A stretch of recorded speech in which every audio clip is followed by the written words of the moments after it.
myself again.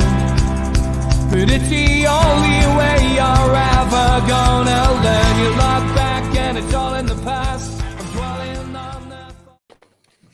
Good evening and welcome to NUFC Matters with me, Steve Ray. It is Wednesday night, which means it's the retro show, and we are looking back at games between Newcastle United and Brighton Hove Albion tonight. So plenty of recollections from the lads. As usual, we've got our usual features, including celebrity fans and players that played for both teams. So as always, I'm joined by Mitch, by George, by Steve Wilkinson, Steve Hasty and Stu Penman. They're going to give us some recollections of games gone by and try and guess the players who played for both teams and the celebrity fans a little bit later. I do just want to pay our own little respects to poor Jordan Banks, a young lad who tragically died in Blackpool yesterday during those horrendous storms. Awful story, that. And young lad playing football just like any other lad. We probably all did it as kids as well, staying out when it's bad weather. His training was cancelled. He went and did some private training and sadly was struck by lightning. And it's a tragedy, absolute tragedy. So thoughts with his family in Blackpool today. Yeah. And the young lad had just done a load of charity work as well for people suffering from COVID and stuff like that. Absolute tragedy. 9 years old. Very sad. So our thoughts, as I say, with his family. Tragic. George, we all think we've got problems still here, something like that. I mean, what's the chances getting struck by bloody lightning when you're that age? When you're any age, dreadful. Awful, George, awful. But I felt it was only right we paid some kind of respect to the young lad, you know. Absolutely right. It just puts all the rubbish we hear about football into perspective, doesn't it? Yeah. Trying to do his best for football, for himself, for his team, perhaps. And raising money for charity, and he gets the thick end of it. And we hear all the rubbish on the television about the high earners who don't want to do this and don't want to do that, when that's the real football. That little boy, for me, that's the real football. Sorry, Steve. No. Went into a rant there. Quite right, George. Quite right. It's, it does put things into perspective when you hear things like that. Certainly does. It definitely does. So, George, Newcastle versus Brighton, another beauty, this one, for games. Quite a shortage of games and shortage of players and shortage of celebrity fans. But I think we all got there in the end, judging by the messages we've exchanged over the last few days. So, George, over to you for your first game. Well, both my games are in this theme because they have a very big personal feeling for me, and I hope I'll be able to explain that as it goes on. The first one is in 1961, 21st of October, which is somebody's birthday who's not too far away from me at the moment. In 1961, it's the last season of your friend and mine, Charlie Mitten, as our manager. There were lots of things about Charlie Mitten not to like, but my memory of the training with Charlie Mitten, because he used to take everybody, the kids as well as the first team and the reserves, the kids used to see him as well. And he used to coach some of the things that are clearly not coached by the big coaches, even the big coaches today. Things like throw-ins that'll be a really set the hairs on the back of the neck of Steve and O'Neill, because throw-ins is one of my things. Throw-ins and free kicks and different attitudes. And Mitten's idea was that everybody, from the very lowest to the juniors right up to the first team, all played the same things, all played the same way. And when I watch games now and I see particularly us, we'll get a throw in the attacking end of the field, about 20 yards from the opponent's byline, and within seconds the opponents are having shot on our goal. It's just depressing. There obviously is no thought, no training, to my mind, no basic training or thoughts about how to handle these things. However, this particular match was an important one for Brighton, because they were very near the bottom of the second division, and we weren't that high up either. And as I say, it was Mitten's last season, and we beat them 5-0. And the personal reasons for picking this one is that you've heard me mention George Dalton before. I don't know if you got the picture of George Dalton, did you, Steve? Yes, I did. I wasn't sure who it was, but I did get a picture of you. Yeah, that's him. Now, that's him on his first day as Coventry physio after he left Brighton. But that's, I mean, I just wanted a picture because you've heard me talk about them a lot. Well, in this particular game, it was the first time George had been included in the first team squad. And in those days, how you knew where you were in the squad was you were told on the day of the match to turn at the St James's Park and go into our equivalent of the boot room was and meet everybody else. And George had been told to go. So all of his friends, people like myself, of course, in '61, I was hobbling around on a knackered knee, and my career was over. But I still had touch with a lot of the lads, and George was a particular friend, and he was in the squad. So hopefully, I hope he was going to play.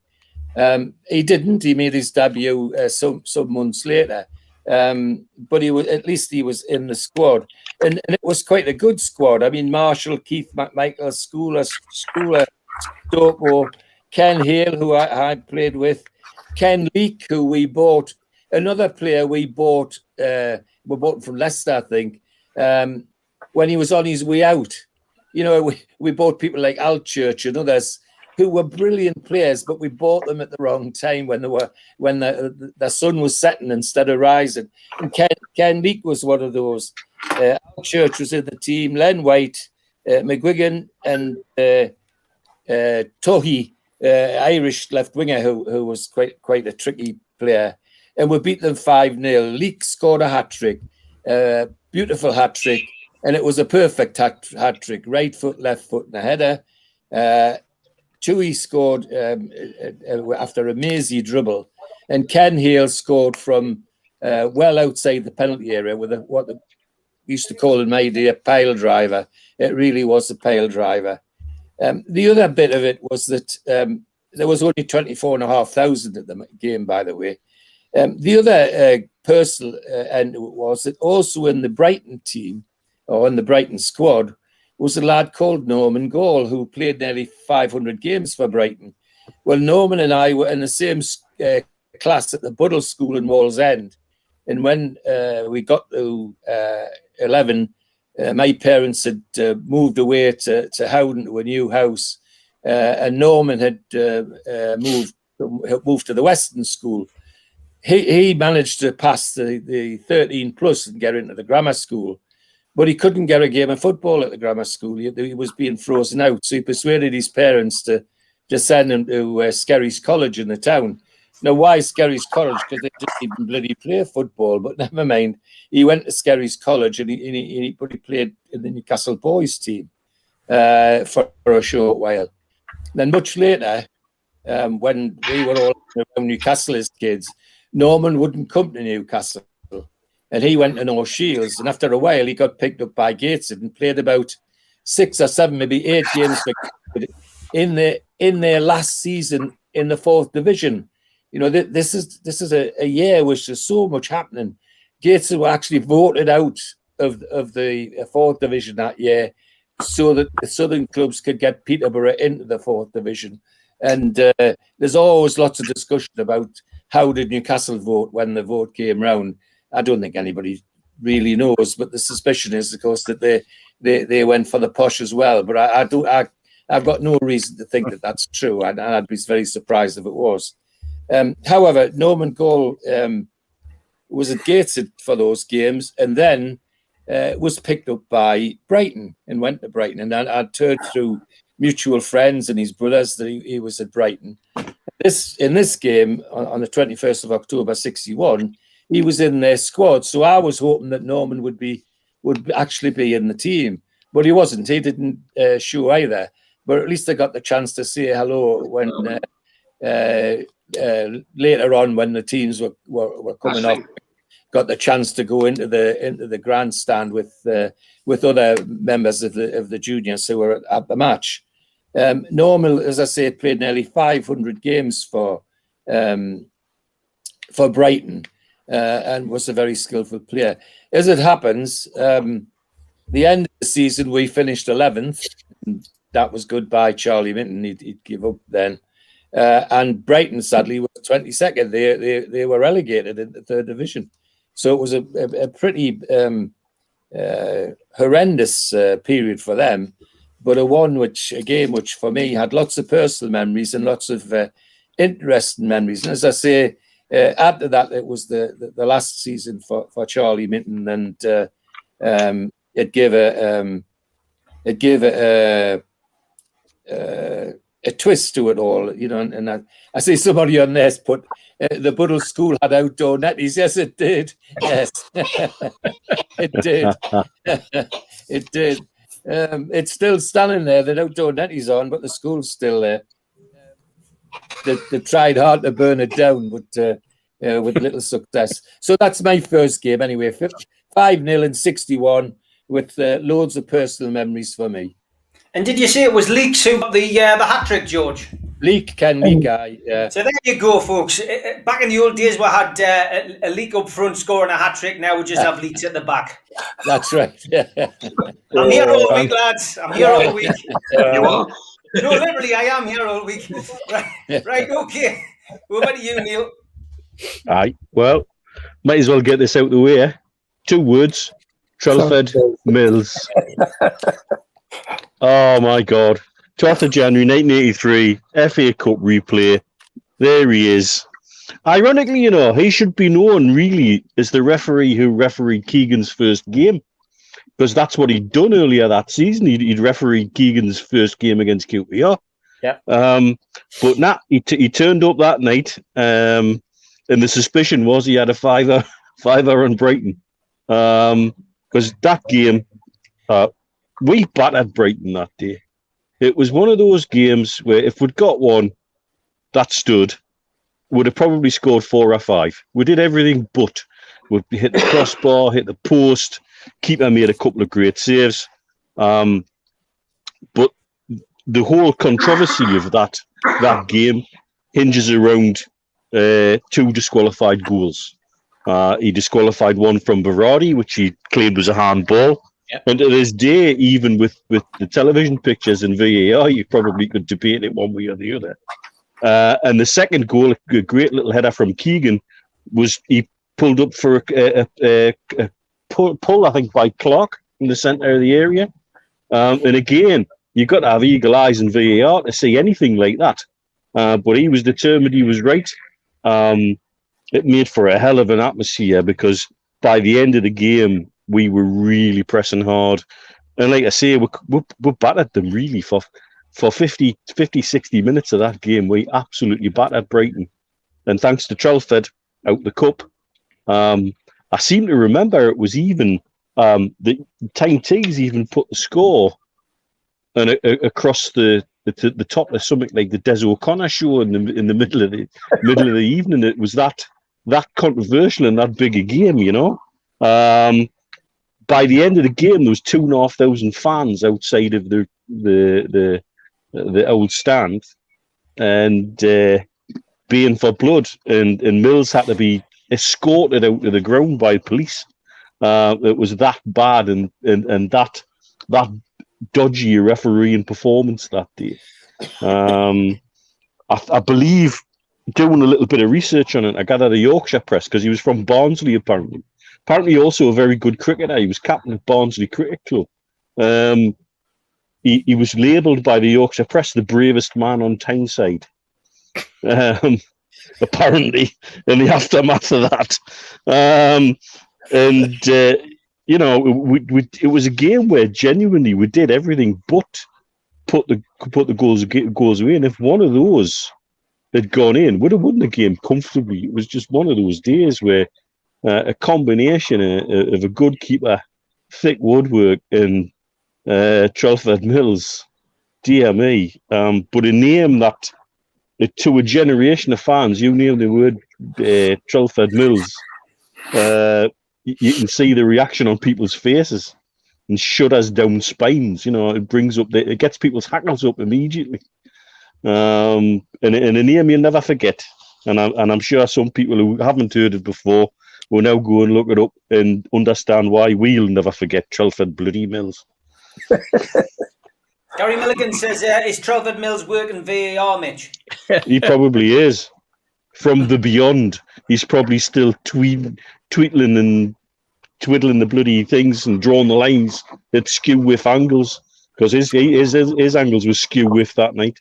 Tell you. I don't know if it's ever come out whether he was supposed to be the ref for that game, because I was actually at the Brighton game down there, the first game. I don't know whether anybody else went down there for that match, which finished in a draw, and he wasn't the ref. And quite often in those days, when you had replays, it was the same ref. So I don't know whether the same ref. Yeah, so he wasn't the ref for the game down in Brighton. So I guess the guy that did that couldn't do it, and he was a fill-in. So. Things might have worked out differently if we'd had the main guy. Yeah, 100%. Gary Milligan also says he dropped a few googlies that night, Mitch. He bloody did. Jesus. In reference to the cricket. Stu, over to you, mate. Well, Eid Mubarak to everybody and all our friends who have been practicing the month of Ramadan. My first game was only 3 years ago. It was 20th of October 2018. Not my first game, but the first one I'm talking about. I travelled back with Mitch from Dubai. I was still living in Dubai then. And this is where some people get excited. We travelled back on a Thursday, had to be at the airport for 4 a.m, checked in, and by 5 a.m. was sitting there with a pint and a whiskey chaser, waiting to get on the plane at 7:30 in the morning, which arrives in UK about midday. The next day, the Friday, was arranged to meet him again in the town, so we're better to meet than the Strawberry. So I get there with one of my mates. Mitch, not there. End up ringing him, and he's with yous lot. He's over at the, well, I don't know what it's called now. Was it the 9 Bar when you did the Kevin Nolan talking? Yeah. Aye. Yeah. Off I wander across there, and then I was very privileged to sit on a table with 3 of Tyneside's finest, which is obviously Dr. Neil, Mr. Hasty, and Bill Corrigan. And after the talking had finished, we sat and we drank and we swapped stories and we talked a lot later than what we should have, because Steve Bill had to go and do the food bank the next day. Now, also at that talking was my nephew Craig, who bid for a signed Les Ferdinand picture. And he won. And as we were walking out, he didn't even know I was there. As he's walking out, he's bumped into us. And he says, will you do us a favour, Uncle Stu, and take this home? It was like 3 foot. So I'm walking around the town going from bar to bar with this big Les Ferdinand poster. And I was just thinking on that flight on the way over, Mitch, that's when I introduced you to Deadpool, the two films, yes. Deadpool. Well, getting on to the match on the Saturday, again, we got beat 1-0 off Brighton. Now, our forward line, or our 3 forward players that day, were Perez, Mutu, and Kennedy, with Shelby apparently behind them. Now, we still, although we got beat, we had enough possession and enough chances to win games. And I just shudder to think what our current manager would do with that squad that we had that season. The game itself, we did dominate possession. We created chances. I mean, albeit through laboured build-up play, but we did create chances. But what changed it, there was a sickening clash of heads halfway through the first half. Their main goal threat, Glenn Murray, he ended up getting it. For those who can remember, he was on the ground for about 10 minutes and ended up having to get caught off on a stretcher and everything else. Then they scored a deflected goal just shortly after that. And then it was all Newcastle the second half. We did everything but score. So similar to what Mitch was saying, it's another time when we played Brighton, thoroughly deserved to win and come away with absolutely nothing. So there's no real complaint to the fact that the effort was there, but it was also a huge privilege to spend a couple of hours in the company of a true living legend, which is Mr. George H. Mitchell, who was in our company at the game there as well. So that's the first game I wanted to talk about. Brilliant stuff. Great memories. Go on, Mitch. That game was when me and my dad recorded a bit for We Are the Geordies for Zara's film as well. Yeah. You know, that you did that a whole bump from trip. the bar, didn't you, beforehand? Aye, that whole trip was just whistle stop. I mean, I fitted in renewing a passport, Yeah. signing me tax returns off, doing all sorts in like Well, the reason 3 or which- 4 days, and then ended up in the Black Bull with him, with Stevie, and with our Joss there as well. It was a nice little eye opener for him, just to see the real world for a little bit. It was cracking. It was a great trip. Like, it was a great trip. Well, Was the that the reason I weekend? made the trip was it was my daughter's 21st birthday the day of the Brighton game, and she didn't know it was over, so it was a surprise. So the Thursday night, Friday night, I had to go in a bar and keep away, so she didn't know I was back. It's terrible things I had to do, but just to surprise her on the Saturday, which Was that the I weekend managed to do. Was that the weekend you came into university for my presentation? No, that was in April time. Later. No, Later, that was yeah. that was the later one. That was the October one. Yeah. When I hassled you to take Yeah, us down yeah, to Durham yeah, to do yeah, my yeah. passport. Yeah. Aye. That's right. That's right. Okay, Steve Hasty, over to you for your first story, mate. Hey, after these stories, I don't know where to go. I mean, I'm going to have to pick something right out the bag now, aren't I? So I'm going to have to go to the 12th of May, 1984. I think probably all 6 of us were probably at the ground, part of the 36,286, which turned out to be a 3-1 win against Brighton. But the most important thing, this was Kevin Keegan's final league game. His final league game in a black and white shirt that we'd already guaranteed. We'd already got promotion. We got promotion the week before against Derby County, if I remember, which I think was one of the games we spoke about last week or the week before. But what was memorable about this game was just the carnival atmosphere, because obviously Keegan had announced back in February that he was going to retire. So we knew that it was his last game. We knew they had a testimonial game planned and we'd all got tickets for that. But this one, you know, the final league game, I mean, what was sad about it from some people's perspective was that, you know, Kevin, some of us felt as though Kevin was going too soon. We wanted him to take us into the first division and see what we do, but of course he'd had that in I don't know what the words to use indignomy or whatever you want to say, but having been outrun by a certain Mark Lawrenson in the cup in the January when we got beat 4-0 in front of the TV cameras. And that was when, you know, a couple of weeks later, he said his legs were gone and he wanted to go off into the sunset. And so we all turned up, you know, as I say, carnal atmosphere. And within a matter of a few minutes, we were 1-0 up. And who scored? Kevin Keegan.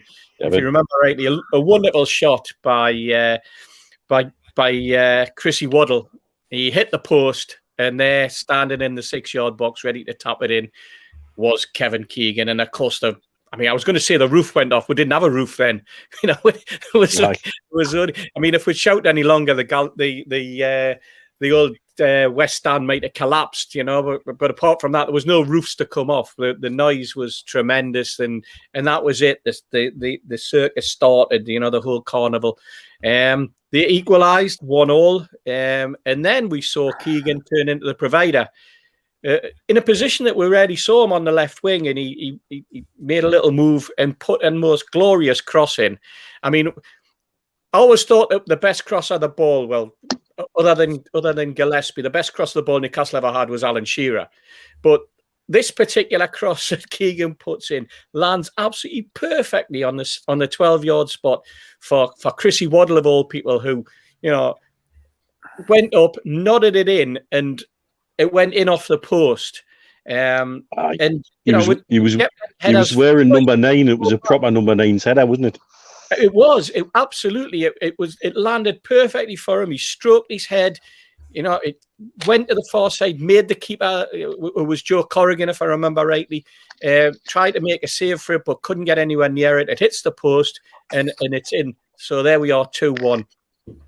But then we saw even though he'd had a great season and you know, we'd signed him earlier in the season and he'd scored nearly he scored 21, 22 goals or something like that. But I think we saw something special, a player that we knew was going to be special and turned out to be very, very special. And that was Peter Beardsley, who big clear ball up forward, plays a 1-2 with Keegan, and then he manages to wrap his round of foot. And how many times did we see Beardsley do this?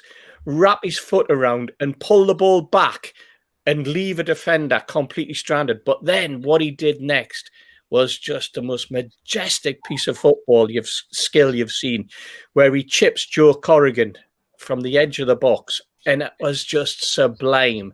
And it's skills like that that you die for, skills like that you love to see live. And Peter, for me, that season, I know that people would say, yes, he'd scored lots of goals, but that goal for me sums up the sort of footballer that Peter Beardsley was, in terms of he had everything, you know. But that cheeky little way that he had of drawing the ball back. You look at the team. I mean, I put it up. The team's actually the same team as we read out last week when we talked about Derby. Kevin Carr in goal, John Anderson, the late Steve Carney, Glenn Roeder, Kenny Wharton, David McCreary in midfield alongside Terry Mack, with John Truick, and then the most brilliant forward line of Waddle, Beardsley, and Keegan. And it was just, everything that I think we left that game. I don't know about you guys, we're still standing there 20 minutes afterwards, shouting his name and cheering and basically not wanting him to go, but we knew he was going to go. But it was just a wonderful, wonderful day, a wonderful send-off on a great Saturday afternoon for a wonderful player. But a great performance, and 3 strikers, 3 goals, 1 each. There you go. Auf Wiedersehen, Kev. But no, that was my game. That's my first Brighton game, 12th May 1984. That goal in that game, I think, cemented Beardsley as Keegan's rightful successor. Yeah, and I think that's what everybody realised actually at the end of that season. Right, this is what we've got. And even if you listen to the television, go back and listen to the television coverage of that, which you can find on YouTube quite easily these days. I think it's Brian Moore with the commentary, and the it should have been all about Keegan that day, and he spends an age talking about Peter Beardsley. Yeah, and I think that was the handing of the baton, as it were. Yeah, it wasn't badly dubbed, so it definitely wasn't Roger Taint. Yeah, and the phrase "meat and drink" was not used in that comment. Steve Wilkinson, over to you, mate. Right. Well, I've only ever been to Brighton once, and that was the game before Mitch's game, and that was the old ground, the Goldstone ground. But my first game is an away game, but it was the one I saw on television, as a lot of other people do. And it's only going back a few years to 2017, the promotion season from the Championship, when us and Brighton were the 2 contenders really to go up, and we sort of swapped places at the top quite a lot as the season went on. So it was the end of February, 28th of February. And I was actually up in Scotland and for a few days, and I thought, well, I'll find a bar with a match on, and then sort of forgetting. And you see the bars with a sign outside Sky Sports, which it was going to be on, and you think, well, it's no problem, I'll find them. And then you sort of think, Scotland, will it be on in Scotland? Is there anything else on? And turned out that Hamilton were playing Aberdeen in the Scottish Premiership, and that was what they were going to show in all the bars that I was discovering. So I thought, well, where am I going to find it? So eventually I found, I think it was a Wetherspoons pub, and I rang them up. And I says, are you going to be showing the Newcastle game? And they said, oh, yes, we'll have screens with that on. We've got the other game as well. So I went to this, and I had something to eat before the kickoff. And there was pockets of people in there. It wasn't packed, but there were pockets of people in watching the other game. And I just found a table and the telly on my own. I didn't look to be any obviously Newcastle fans in there. So I had my own telly in a game and had something to eat. And the game, we didn't sort of do anything late in the game, as you'll remember. We went down 1-0 after about a quarter of an hour. Penalty, Glenn Murray was brought down by Clark, and he took the penalty and scored. And so Brighton were ahead, and for a lot of the first half, it was Darlow making some good saves. Otherwise, we could have been down. So I'm sitting there on my own. There was no obviously any other Newcastle fans in the bar, because it was very much Brighton, and you're keeping quiet. And So I'm just sitting there hoping that things might pick up in the second half. And the game was getting near the end, and we probably saw one of the flukiest goals you're ever going to see. Everybody will remember that with 10 minutes left, we've got a corner on the right. I forget who took it, but the keeper punched it out, and it landed in Atsu's feet at the edge of the penalty area, and he tried a volley. And I think it was heading for a throw-in. The way he hit it, he sliced it, and it hit the heel of Modi Army, and it picked up perfectly. It went in the top-hand corner. The biggest fluke you've ever seen in your life. And obviously, I'll leap up. And then you find that there are 2 or 3 other Newcastle people in the bar split around the place, and you start to get to talk to them a bit then at that stage, because you all sort of gather around to tell you for the last 10 minutes. And while I would have been happy with a draw at that stage, amazingly we went on to win it with a goal in the 89th minute, again laid on by Atsu. Ball, fantastic long pass, a sort of Shelby-esque pass that landed at the feet of the right man from Yedlin, I think it was, from way in his own half, right across to the far edge of the penalty area on the left-hand side. Atsu squared the ball, and Ozzy Perez came in and side-footed into the net, and we won the game 2-1. And that really set us on our way to start keeping ahead of Brighton for the rest of the game. There's still plenty left at that stage, but it sort of gave us a great advantage, a definite 6-pointer. And as you remember, if it was almost the last minute of the last game when we ended up winning the championship. So had we even got a draw in that game, we wouldn't have won the championship and gone up as champions that year. So that's my first game. Brighton 1, Newcastle 2, February 2017. Great stuff. All right, George, back to you, mate. Another one that has a person edge to it, and it's in the promotion season. It's the early game against Brighton. It's at James's Park, just about 50,000 there, and we beat them 2-0 with Lascelles and Shelby scoring the goals. It was a strange atmosphere at that game. There was so much anticipation about what was coming, how we're going to fare, how Rafa would set up and all the rest of it. And I just found it interesting looking at the team and looking at who's still here. Lascelles, Dummett, Hayden, Shelby, Ritchie are still in our team. And this is several years after our promotion. And when they've managed to keep themselves fit and in the team all that time, it says something for how Rafa used to treat them, and so on. But the other side of that was that thanks to Steve Wraith, Steve Hasty and I had a nice luncheon before the game, and then had a nice conversation with people around the thing. And then there was suddenly a surprise for us. Have you got the other picture, Steve? Did I send you the other picture with me and Steve? And Rafa? No, you didn't. No, you only sent us one of a program and one of that guy. You never sent us the other one, mate. Right, must have got there. Well, fortunately for us, Steve Wraith managed to swing it for us to go down into Rafa's room after the match. And what a thrill that was to actually not just speak to the man, but have the man talk about the match to it, using his potato wedges on the plates on his desk to show how things had gone wrong for Brighton and how things had gone right for us. And this should have happened and that should have happened. And using all the potato wedges that were lying around. And really a football a gentleman in any sense of the word, not just football. And then lo and behold, while we were standing there, who should come in but Chris Hughton? And in he comes to see Rafa, and then Rafa spends the next 10 minutes telling Chris Hughton, "No, you've got nothing to worry about. You'll make it, Chris. You'll be all right. You'll get up, and you've got this and you've got that in the team, and it'll work right for you." And it was absolutely fantastic. And then lo and behold, just to add spice to the thing, there was a big television screen behind her, and who should come on the big television screen but bloody Pardew? And there was Pardew on the screen behind the two former managers, manager Rafa and former manager Chris Hughton. And some of the comments in the room about Oh, he's gone. Wasn't. He's Oh, gone. hello. He's had a pause. He's had a pause on his a pause on that. We'll hold that thought. We know what he was going to say. So Mitch, we'll take it to you until your dad comes back. All right, okay. Right, go to football in the 80s and 90s. Wasn't always the most PC place to be, shall we say. It was a different era, and people had a very different outlook on certain things. So my game is Newcastle's home game against Brighton, 31st of March 1990.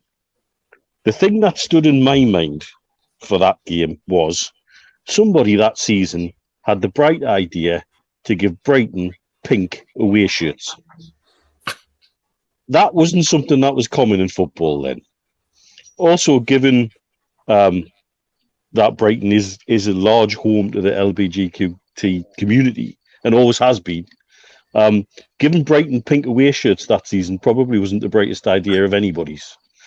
To make matters worse, their sponsor was Nobbo. So there they are with pink away shirts with Nobbo written on the front. And that's what the thing I remember most about Brighton that season was their pink away shirt. And they got stick everywhere they went. I'm amazed the won an away game anywhere, because everywhere they went, they got stick. This particular game with our pink away shirts was actually Billy Askew's debut for Newcastle. And actually, to be fair, Billy Askew ran the game that day. First half, he set everything up. I think McGee went close. Roy Aiken hit the crossbar with an absolute screamer. And then the second half, same again. I think it was Kevin Dillon hit the post. And the first goal came from substitute Gallagher. And the second one, of course, Mickey Quinn that season, because he couldn't stop scoring that season, Mickey Quinn. But yeah, the thing I remember most about that game was Brighton's away kit. It was groundbreaking, I think, is the word you could probably use. But I know it caused a lot of controversy both with their fan base and with a lot of other people. And it's now probably one of those shirts that I bet it cans for hundreds on eBay, because there can't have been that many sold, and it's quite an unusual shirt, and it's very definitely a pink from the 90s, which was a bold decision, shall we say, I think. So that's my second game. 2-0, March 1990, Brighton in their pink away shirts. Good stuff. Okay. George is back, I think. So we might be able to bring him back in. There he is. Hi, George. Not sure what happened there. Gremlin's in the system for some reason, but a storm outside, I think. Right. Oh, about, yeah.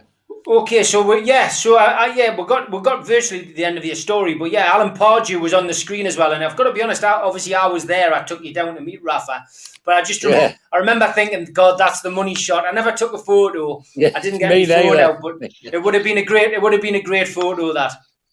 Yeah, I mean, I remember the lads from Liverpool that you were with, Steve. They had some fairly sharp things to say about Pardew being up on the wall. It was an interesting, but it made it for me. It's things like that make days special, and they don't happen very often. It just shows why it was a very special one for me, and why it was only natural I would pick that particular Brighton game, because it was a special day from beginning to end. You know, being with Steve and the food bank for a little while, and then coming in and having my lunch with you, and then going down to see Rafa. It was just a complete football day. It was fantastic, and I'm always grateful. But it's the reason why it made that game doubly special in many ways, because there was quite an atmosphere at the game. There was a heightened atmosphere because people were full of expectations. I think that was the thing. But that's it. No worries, mate. We got you back. That's the main thing. Stu, over to you, mate, for your second story. Right. Next game or / games is the promotion season 2016-2017, where it's the last game of the season. We're not playing Brighton, but Brighton played. And we were playing. I'd taken the day off work. Mitch had taken a half day. Brighton were away at Aston Villa. We're at home at Barnsley. So I basically picked this weekend of games for the backstory. Mitch, if you can remember, there was a gobby Brighton fan called Nick, who had a run-in with Cartman once. And, well, we used to call him Spuggy because, Spuggy's a type of thrush, and thrush is an irritating something else. So Spuggy was all season, we're going to beat you. So obviously being Newcastle, no. We had a 500 dirham bet on who was going to win the league, and which is about £100. All season I was pretty confident that the money was mine, and I was looking forward to taking it off him and at least keeping him quiet. He's got really, really an annoying voice, hasn't he? So it got to that. It was about the second game in March, and we were comfortable with 3 or 4 points clear, definitely getting promoted. It was just a case of whether we're going to win the league or not. Then Brighton went on a 7-match unbeaten run, winning 6 of them. Newcastle played 8 games in that period and won 2 of them. And the tables turned, and there's 3 games left of the season, and we're 7 points behind now. So you can imagine this Spuggy's getting more annoyed if that's possible. So there's a few Newcastle fans that got into the bar, huddled round the corner. Some new ones come in, some old faces, etc. And it was just a celebration of promotion. But in the back of my mind, with 3 games to go, 7 points. 2 games to go, 4 points. 1 game, last game, the gap's only 1 point. So you start thinking, have Brighton have the wheels come off? Did they think the job was done and that they were already champions and stuff like that? And if you remember, they'd printed the scarves and the T-shirts and everything, and they'd take them up to Villa to sell, and they were definitely they were going to be the champions. And this Spuggy was just as bad. He was mouthing off constantly, I want my money from this guy, see this. And it was going on. So we were doing our part. We're 2-0 up. And then the wheels started coming off slightly. The Brighton scored, and it looked like through Glenn Murray, who I mentioned in the previous story. So it looks like that although we're getting promoted, it's going to end the season on a bit of a damn squid because Spuggy's won his money. Then the Hollywood scriptwriters take over. They go into overdrive. And as we know, Dwight Gale scores near the end, and then he does the going up, going down celebration. And a player I've never really liked, but I know he's highly rated, he has got better, and I can't really not like him for what he did with Mr. Jack Grealish. Comes on as a substitute for Aston Villa and notches an equaliser, which means Newcastle United win the league by 1 point. And Spuggy has to pay me 500 dirhams. We are the champions, are belting out in the bar. The 500 dirhams goes behind the bar so Newcastle lads can have a drink. Spuggy stumbles off and shouting and swearing, and it was a conspiracy, etc. And then we drank heavily into the night, and I wish I'd taken the following day off as well, but I didn't. So I just chose that because it reminded me. Yeah, you're right. We've got a few of those coming up next week as well. So I'm on all the you're not. So that was my second story. Although we weren't actually playing Brighton. Brighton were. Good stuff. Okay, Steve Hasty, on to you, mate.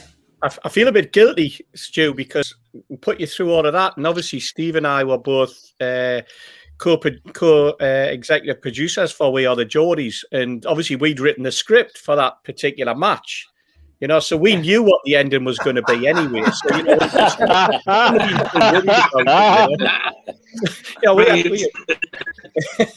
don't forget, I didn't say acknowledge me, you and George, because we'd met Rafa and we'd been playing around with potato wedges. That's right. But which is what I was going to talk about. My game, I wanted to carry on the theme for that from that 27th of August 26 game. And George, you read out the team. I mean, you said the players that were there. I mean, this particular game, as you said, 2-0. We had Sells in goal. We had Anita and Mbemba. We had Sells and Dummett.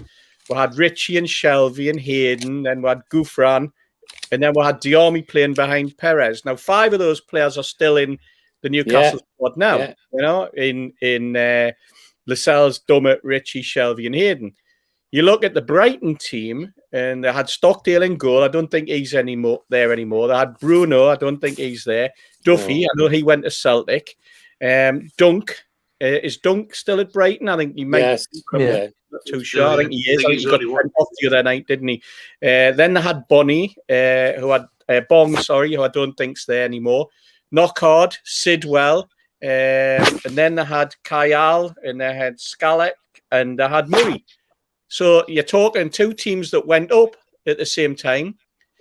You're talking two. So those were the two promotion teams. Two teams that are still in the Premiership together.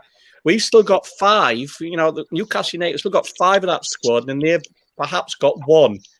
And you know, we talk about the turnover of the team, but the spine of our team there, the defence, 2 defenders and 3 midfielders, were still playing the other night. You know, well, apart from themselves, obviously injured, but still very much part of this season's squad. So that says an awful lot about Newcastle United under Mike Ashley and people talking about investment, which I found quite interesting. I think Baldock was sent off in that game, so we ended up playing against 10 men anyway. But what was good about it was that, well, first of all, that particular game, as George says, we were in one of the suites and kindly been invited by Steve and by Owen and Richard and Rafa. And I won the raffle. I won the raffle. So I had I had like a signed ball.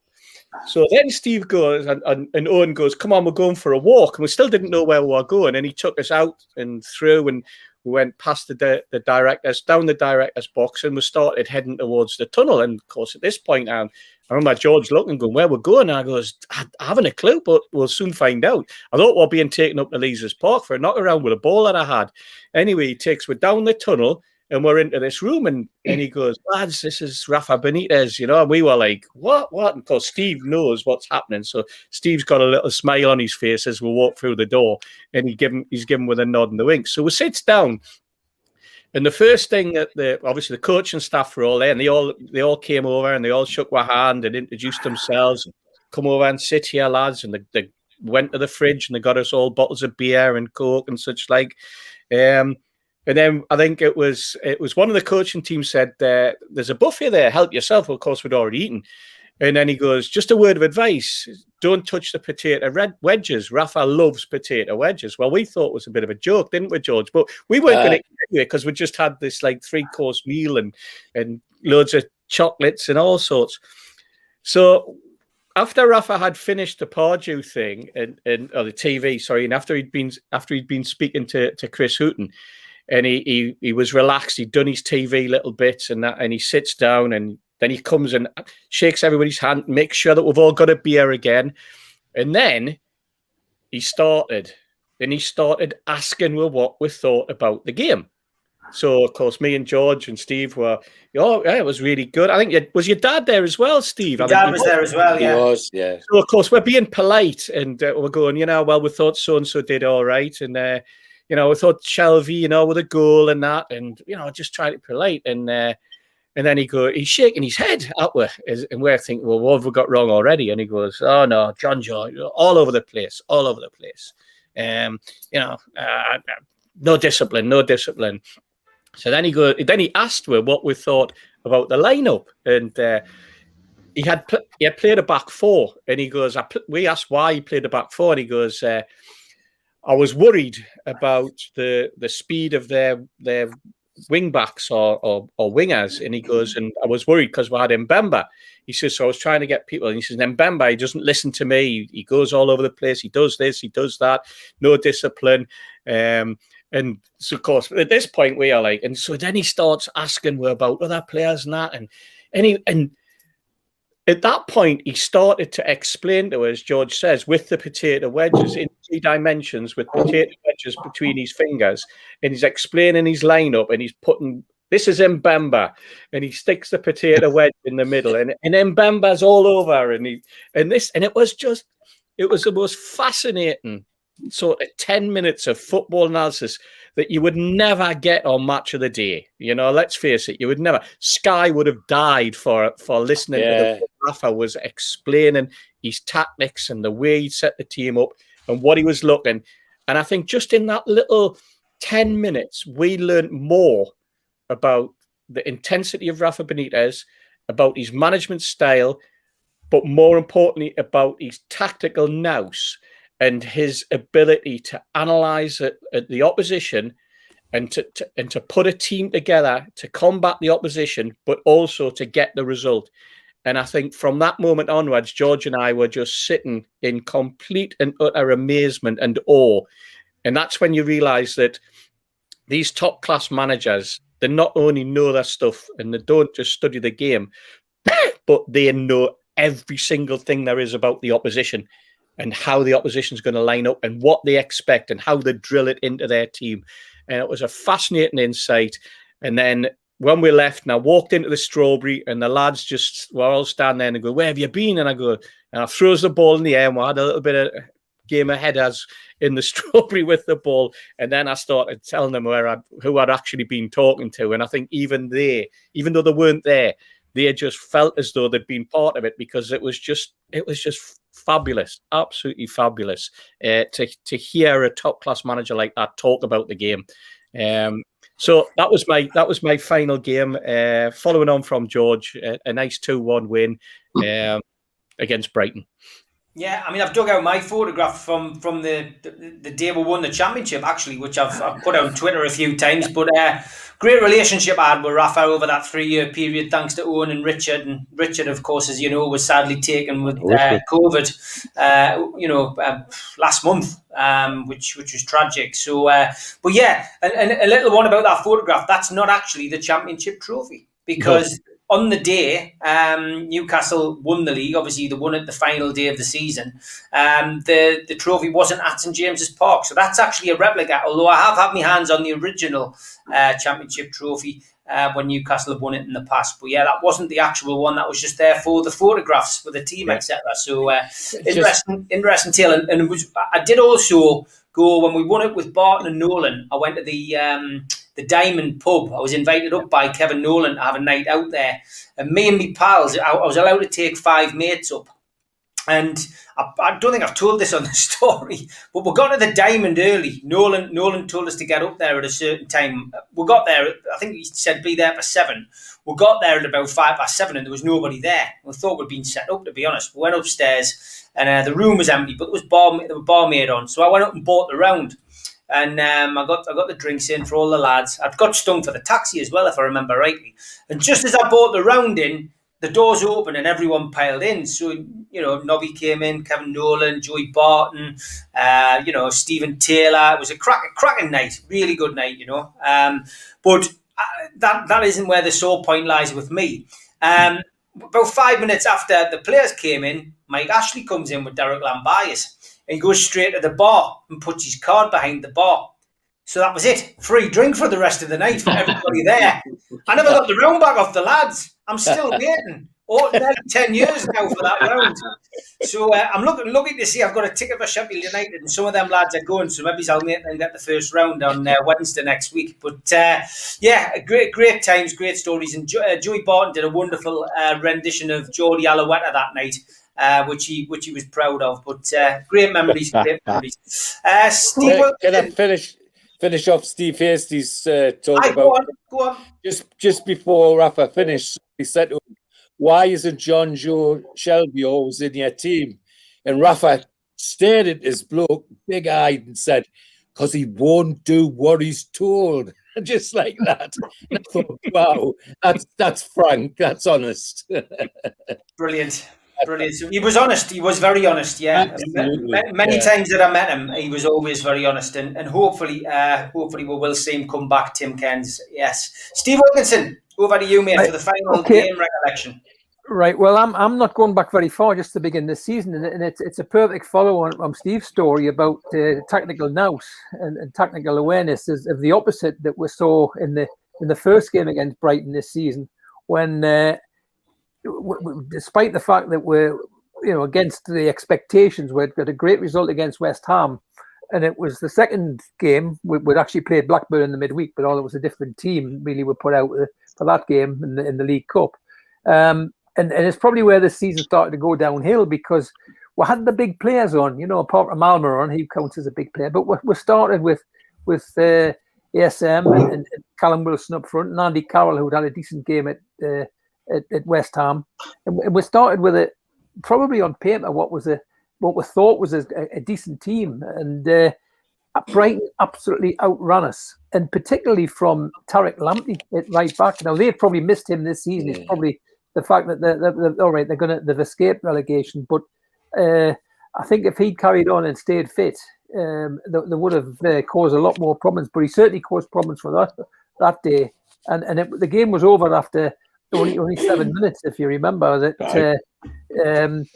Lamptey ripped down the from the right wing, and instead of being technically aware that ASM couldn't tackle, instead of Lewis taking him on, they left it to ASM to track back and take him on, and he gave the most stupid penalty away. You just don't tackle somebody in that position. So Morphy scored that penalty after 4 minutes, and then instead of getting sorted out properly on that side, 3 minutes later, Lamptey went away again, put another ball forward. Trossard overlapped this time. Nobody on him. Squares the ball across the middle, and Morphy knocks it in the net. So we're 2 down after 7 minutes. And the game just went away from us after that.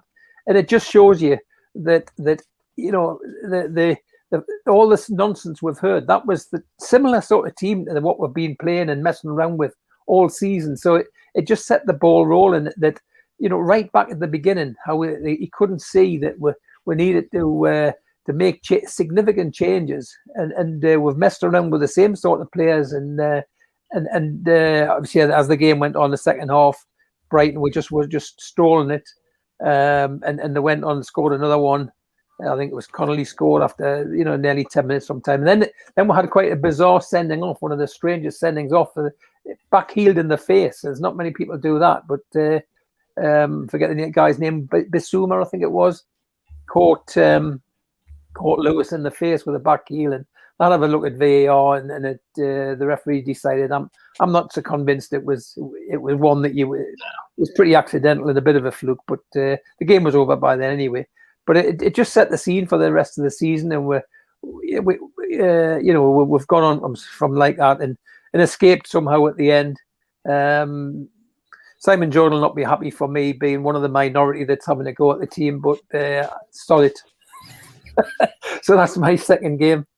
Bloody Simon Jordan. Yeah. Right, lads, as always, I've picked out some celebrity fans, some alive, some not with us anymore sometimes, but nonetheless always being known as Brighton fans.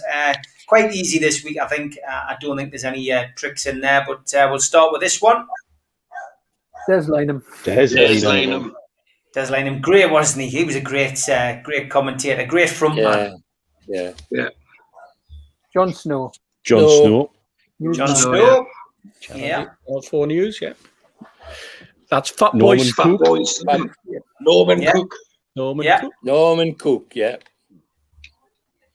He's the new guy. Rag and Bone Man. He's on Rag and Bone Man. That's right. Wonder why he's called that.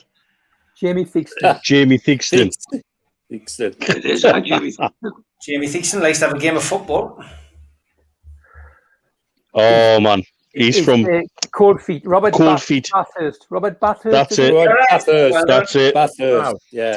Clean sweep on that, lads. Today, not many Brighton's fans know the wonder. Okay, players that played for both teams. Some interesting ones in this. Kazenga Lualua. Lualua, yeah. Paul Kitson. Yeah, Paul Kitson. Yeah, Paul Kitson. I didn't realise he played for Brighton. Like that was a new one on me. Leon Best. He's featured the last few weeks, hasn't he? He's becoming like Budgie. The two people I look at first, if I'm looking for players, is Leon Best and Budgie. Leon Budgie Best. Steve Harper. Steve Harper, yeah. Couldn't find a photo of this guy in a Brighton strip, but that's Jeff Clark. Jeff Clark, yeah. He was right. there. Yes. Yep, Jeff Clark. Okay, now we'll get to the trickier ones. No. That's Terry McDermott's Alan Duffy. It's not. It's Terry McDermott's dad. Bill Curry. No. Ray Clark. No. Johnny McNichol. Kit Napier. Kit Napier, that's who it is, yeah. I've got him in my team as well. Who's that? Is he Graham Winstanley? Nope. No.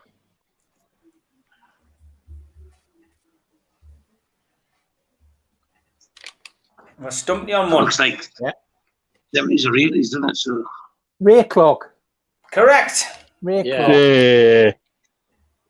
good job, Steve. It's fashion, isn't it? No. No. No. It's a dark picture, but it's a white man. Are we talking about the goalkeeper? No, the guy in the middle. Guy in the middle? No. Is that Alan Duffy? No. You're just going to go through your list of players and I am. I've got a list of players. That's not allowed. You're allowed to guess. Just gone down your list without He looks even in pain, whoever it is. looks in pain. Aye, he's not happy, is he? Couldn't find a photo. Couldn't find a photo of him in the Brighton colours again. Like there's a distinct lack of. It isn't George Dalton that George was on about, was it? No. That one's Bill Curry. That's Bill Curry. That's Bill Curry. Aye. Okay. That's the So one you haven't met. That's John Dave Hollands. Hollands. Dave Hollands. Dave Hollands. Yeah, not John Hollands. Dave Hollands. Yeah. Now, by process of elimination, Alan Mitch, Duffy. you must have scratched Alan them all Duffy. off your list now, and you've got one name left. Is that Alan Duffy? That's Alan Duffy. Yeah, That's Alan Duffy. Yay! I'm gonna take one victory out of them. I definitely stumped you on Bill Curry, like so. I think the assessment that was Justin Fashanu was what I'll take. That definitely wasn't Justin Fashanu. So I know you were going to struggle with getting to a 1 to 11, but actually I thought it was easier than some of the other ones we've had. So have you got a team, George? Yeah. Steve Harper, Formation.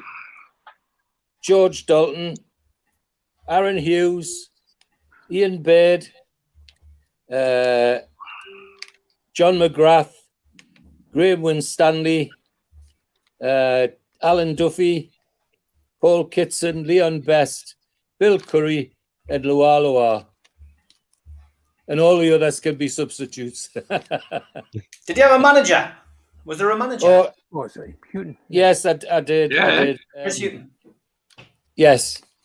Yeah, for old time's sake, it had to be Chris Hughton. Yeah. Right. Okay, Mitch. Well, I was going to slide Joe Kinnear into my team because he played right back for Brighton, but I decided to go with a 3-4-3 with Tim Krull in goal, back three Aaron Hughes, John McGrath, and Jeff Clark. A cobbled together midfield of Kazenga Lualua, Alan Duffy, Justin Fashanu, and Kit Napier, and then up front, Ian Baird, Paul Kitson, and Leon Best, with Houghton as a manager. Okay, Stu. Well, seeing we've had Harper and Krul in goal, I'll take Dave Hollands, put him in goal. 3 defenders of Hughes, Clark, and McGrath.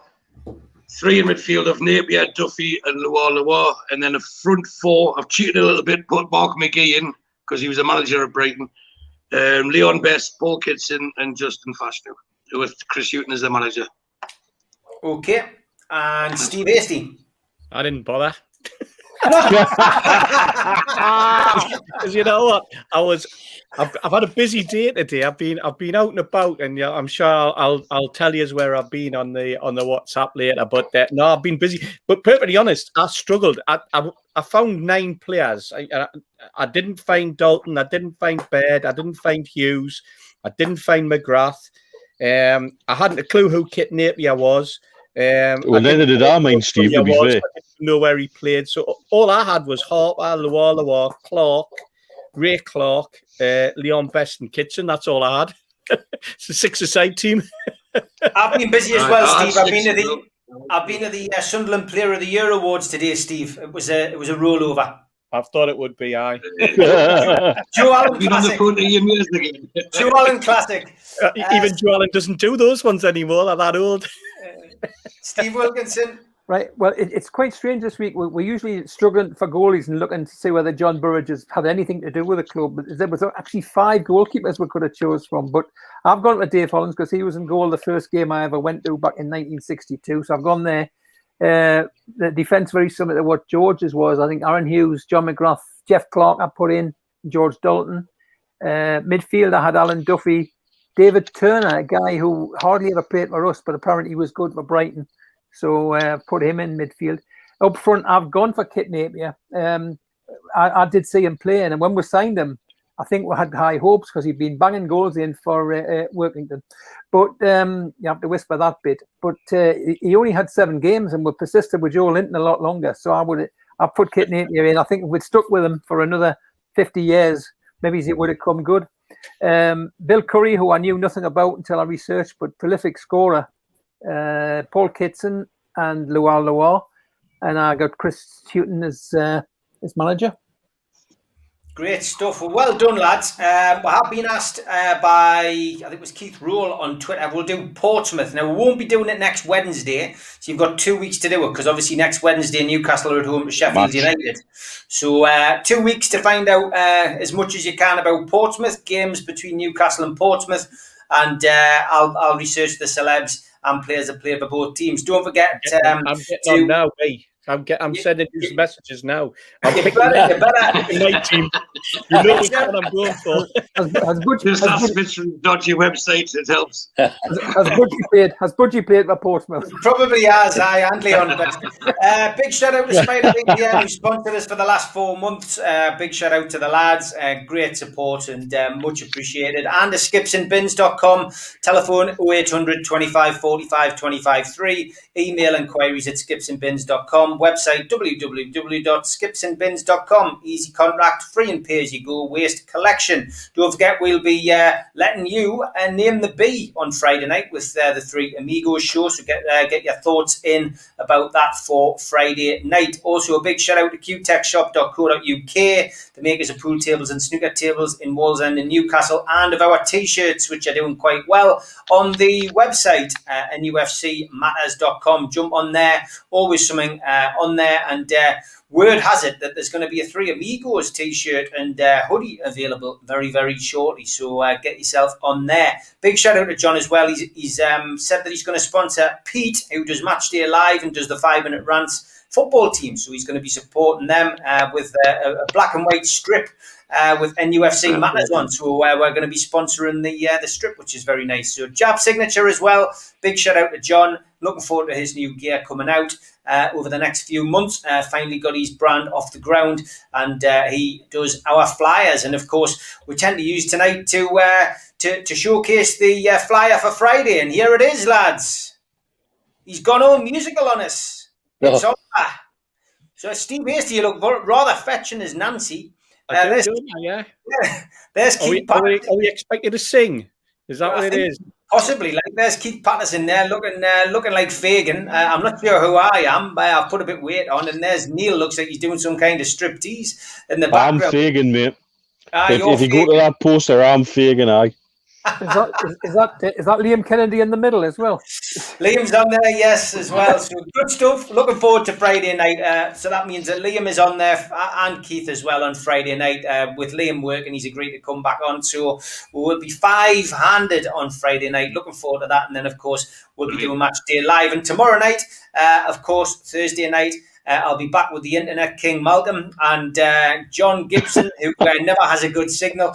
I'll be struggling on trying to keep it right, but whenever we can hear them, it's always good stuff with those two. So that'll be Thursday night. Saturday, Mick Lowe's is back on 1 o'clock on Saturday afternoon, and Sunday is to be confirmed. So been a great week so far, and I think it's just a big, sigh of relief with us all being safe in the Premier League for another season. Just want to get that takeover done. But the Retro Show is always a nice break in the middle of the week to talk about days gone by. So I just want to thank George, Mitch, Steve, and Stu for their work, and I will see you next week, lads. All the best. Cheers, everyone. Cheers, everybody. Bye-bye. Bye.